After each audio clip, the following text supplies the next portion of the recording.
Imagine for a moment that you are the CEO of a factory that produces the backbone of modern life: steel, chemicals, or automobiles. You are in Germany, Europe's powerhouse of engineering, efficiency, and precision. It's 2023. You step onto your factory floor, expecting the familiar hum of machines, the rhythm of production. But there's silence.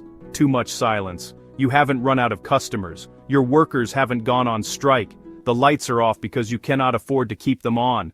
Welcome to Germany's green energy experiment, a $500 billion gamble that was meant to deliver a utopia of clean electricity, free from guilt, and powered by wind and solar. Instead, the nation now faces the highest electricity prices in the developed world. A shrinking industrial base, and a dark irony.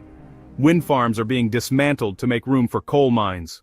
Today, we're going to unravel the story of Germany's most expensive mistake in modern economic history, a tale of hubris, panic, and geopolitical naivety that turned a global leader into a cautionary tale. Buckle up, this is going to be a bumpy, costly ride.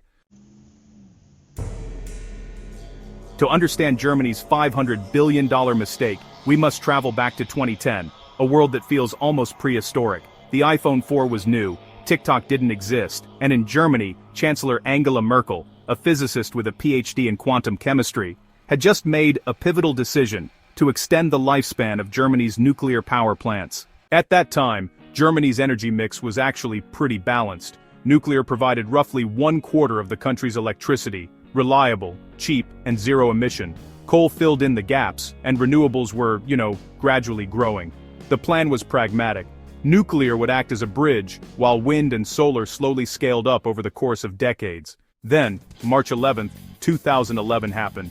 Half a world away in Japan, the Tohoku earthquake triggered a massive tsunami that completely crippled the Fukushima Daiichi nuclear plant. The disaster, well, it shocked the world. In Germany, a nuclear-averse public panicked. The Green Party, which had long opposed nuclear energy, seized the moment. Chancellor Merkel, facing a lot of political pressure, pivoted decisively.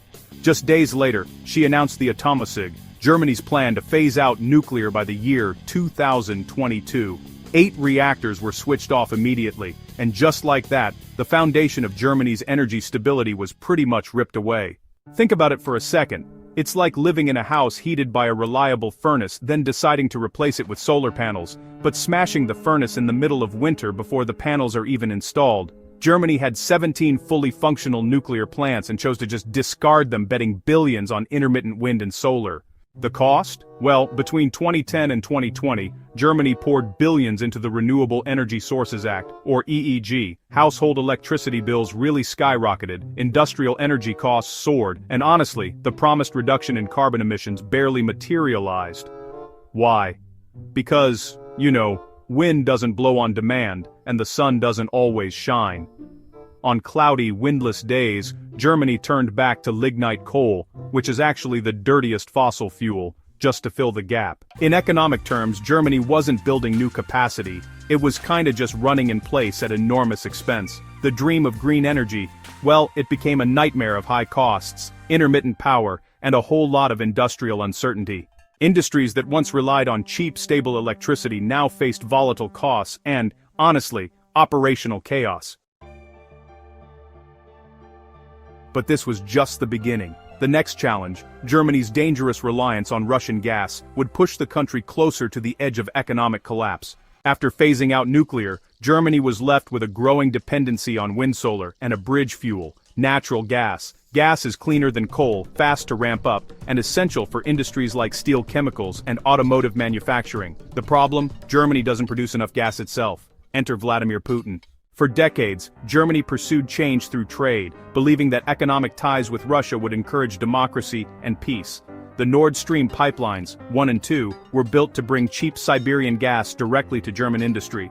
It was a calculated bet. A nation addicted to cheap Russian gas, confident that the supply would never be cut.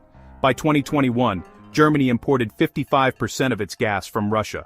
Warnings were everywhere.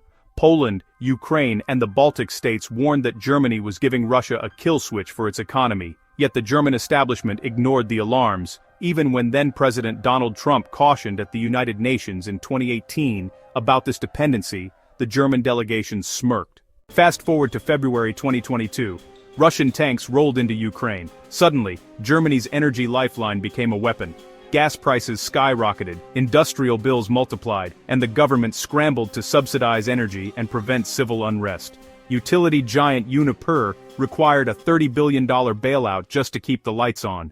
Germany's energy trap was fully set, nuclear was gone, coal was politically toxic, and gas, the one remaining fuel, was controlled by an adversary. To replace Russian gas, Germany had to turn to LNG imports from faraway nations, which were massively more expensive than the Russian supply. Industries once globally competitive were now forced to pay exorbitant energy prices, forcing companies to consider moving production abroad.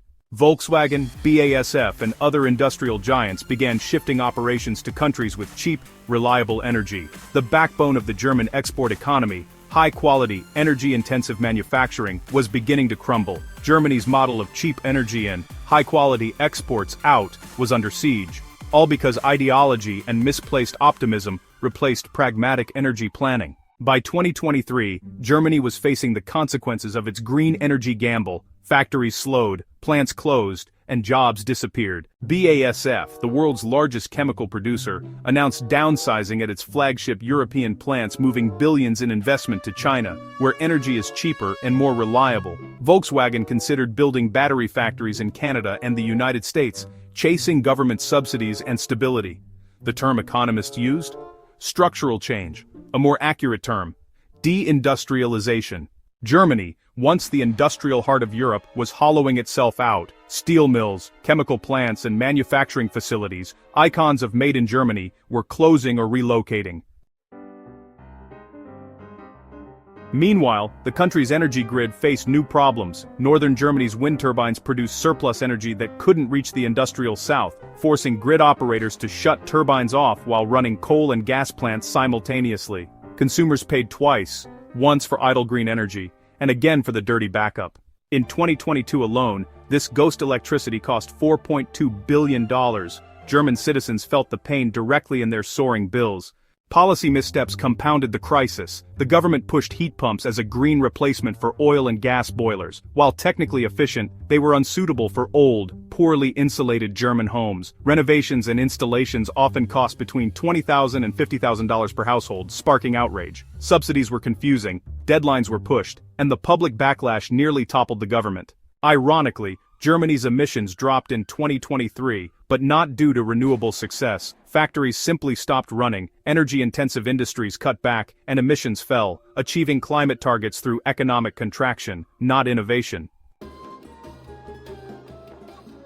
So, what's the lesson here? Destroying your economy doesn't count as environmental progress. As of late 2025, Germany's energy and industrial crisis shows, well, no easy solution. Engineers are capable, pockets are deep, and discussions about restarting nuclear plants continue. Yet the country has paid a $500 billion tuition fee for its ideological gamble, serving as a stark warning. Clean energy ambitions just can't ignore economics, physics, and geopolitics. Germany's $500 billion energy mistake is more than just a cautionary tale. It's a real-world lesson in strategy, planning, and honestly, hubris. If you want to see how other countries are navigating the energy transition without destroying their industries, go ahead and subscribe to the channel. Hit the like button if you found this breakdown insightful, and comment below. Should Germany restart nuclear power, or is it too late? Your opinions really matter. I read every comment. Stay tuned for our next video, where we explore why France is quietly winning the European energy race and what lessons the world can learn.